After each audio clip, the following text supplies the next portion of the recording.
որոշապելի արդյունքներ կան գերիների հարցի հետ կապված, ինչ համաձայնություն է ձեռք բերվել։ Փայլակ ջան, դուք տեսնում եք, որ հաճախ դուք ինձ այդ հարցը տալիս եք, մենք ասում ենք, որ մենք հրապարակային դրա մասին չենք խոսում եւ գործը արվում է, դա ասածից հետո ինչ որ քանակությամբ մարդիկ վերադառնում են Հայաստանի Հանրապետություն, որևիցե բան այդ մարտավարության մեջ չի փոխվել, մշտապես խոսվում է թե գերիների մասին, թե անհայտ կորածների ճակատագրի մասին, թե բոլոր այն խնդիրների մասին, բայց նորից եմ ասում, պետք է ասեմ, որ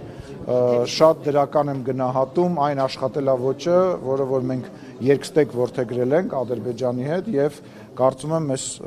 ճանապարհով, որ մենք շարունակենք առաջ ընթանալ,